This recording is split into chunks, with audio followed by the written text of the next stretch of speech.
여러분, 마트에서 파프리카 말랑한 거 자주 보셨죠? 대부분은 오래된 것으로 알고 있을 거예요. 그런데 그건 반은 맞고 반은 틀렸어요. 그럴 수가 있냐고요? 오늘은 제가 그동안 여러분들이 알고 있었던 선택 방법을 다시 세팅해 드릴게요. 가성비에 맞게요. 물론 뻔한 건 뺄 수는 없겠죠? 간단하게만 알려드릴게요. 중요한 것은 제가 알려드릴 5가지를 순서대로 기억하시고 있다가 차례로 선택하시면 돼요. 그 순서가 바로 우선순위거든요. 물론 모든 것을 만족하면 좋겠지만 기준이 까다로워지면 그만큼 선택의 폭이 줄어드니까요. 말랑한 파프리카라고 모두 오래된 것이 아닙니다만 이건 선택의 우선순위 첫 번째가 아니에요. 오늘 내용은 파프리카 농사만 8년째 짓고 있는 농부와 20년 이상 파프리카만 유통 선별한 전문가의 의견을 바탕으로 제작했어요. 첫 번째, 색상을 먼저 선택하세요. 시중에 나와 있는 색상은 빨강, 노랑, 주황 정도인데 각각 특징이 있어요. 먼저 단맛은 대체로 빨강, 주황, 노랑 순으로 높기 때문에 필요에 따라서 선택하시면 되고요. 각각의 특징을 간단하게 알려드릴게요. 빨강은 육질이 단단하고 두꺼워 볶음용이나 생식용으로 사용돼요. 노랑은 수분량이 적어 육질이 얇고 많이 익으면 질긴 식감이 있을 수 있어요.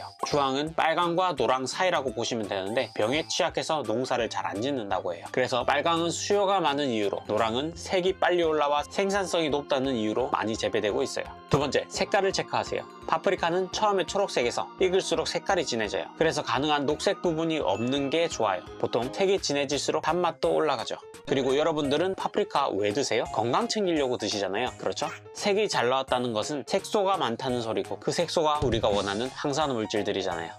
이미 잘못 사버렸다고요? 아직 실망하긴 일러요. 색이 잘 안 나온 것은 후숙하면 되기 때문이에요. 마지막에 그 방법까지 알려드릴게요. 세 번째, 대체로 파프리카의 표면이 단단하고 윤기 있는 것이 좋아요. 그런데 그게 무조건은 아니에요. 보통 숙도를 낮추면 단단하기 때문인데요. 처음 말씀드렸던 말랑한 파프리카는 수확 후에 오래 두었을 수도 있지만 많은 경우에 적정 습기를 놓쳐 과숙된 경우예요. 그런데 이런 과숙 파프리카가 맛은 기가 막히거든요. 그럼 이 녀석들을 어떻게 구별할까요? 네 번째, 꼭지도 체크하세요. 꼭지 부분을 체크하면 과숙 파프리카인지 오래된 파프리카인지 구별할 수 있어요. 우선 꼭지는 끝부분이 이렇게 뭉툭한 게 정상이고요. 이런 형태는 수분도 덜 빠져나가서 좀 더 오래가요. 하지만 꼭지가 부러지거나 뜯겨나간 경우에는 정상적인 판단이 어려우니 꼭지 없는 말랑이는 무조건 피하세요. 보통 이런 경우에는 비품으로 빠져요. 그런데 만약 말랑이의 꼭지 끝부분이 싱싱하다면 그건 무조건 골라 드셔야 하는 맛있는 파프리카예요. 물론 이런 파프리카가 오래 보관이 가능한 것은 아니지만요. 다섯 번째, 시기에 따라 산지를 체크하세요. 이것도 중요하지만 산지가 정확히 안 나와 있는 경우가 많아 최후 순위로 뺐어요. 국산으로만 표시해도 불법은 아니거든요. 우리나라 파프리카 산지는 크게 경상도와 강원도로 나뉘는데 경상도는 11월부터 늦으면 7월까지, 강원도는 7월부터 늦으면 12월까지 나와요. 그리고 파프리카를 줄기에서 처음 수확하면 끝나는 게 아니라 다음 줄기로 계속 수확을 이어나가거든요. 그래서 여러 번 수확할수록 파프리카의 크기는 작아지고 품질은 떨어지는 경향이 있어요.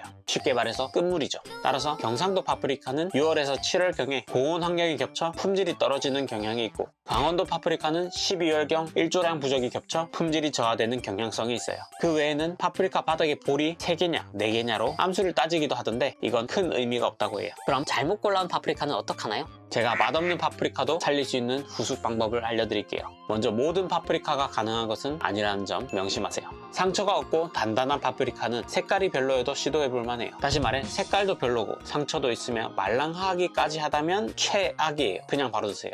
후숙할 파프리카는 롤팩 비닐에 넣어 묶어준 다음 너무 춥지도 덥지도 않은 상온에 2에서 3일 보관하면 끝이에요. 간단하죠? 날짜 상관없이 완전 착색되면 바로 드셔도 되고, 혹시나 물러질 조짐이 생긴다면 착색도에 상관없이 빨리 드셔야 돼요. 하나 더 알려드릴게요. 업체들이 보관할 때는 10도에서 보관하거든요. 그런데 여러분들의 냉장고는 4도 정도죠. 파프리카는 냉장 보관해도 괜찮긴 하지만 그냥 넣어두면 저온 피해가 생겨요. 이때 습도 조절을 잘 해야 저온 피해를 줄일 수 있거든요. 그래서 많은 분들이 파프리카를 일일이 랩으로 감싸긴 하던데 그걸 언제 다 하고 있나요? 그냥 딱 이대로만 하세요. 신문지나 키친타올로 여러 파프리카를 감싸고 비닐봉지에 담은 다음 묶어서 냉장 보관하면 끝. 알려드리고 싶은 게 많아 길어졌네요. 그래서 오늘의 요약, 순서대로 기억하세요. 색색 단꼭시, 색상, 색깔, 단단함, 꼭지, 시기. 좀 더 세분화해서 말씀드릴까요? 맛을 우선시한다면 색상과 색깔, 단단함, 시기를 체크하세요. 그런데 빨리는 못 먹어서 오래 두고 먹고 싶을 수도 있죠.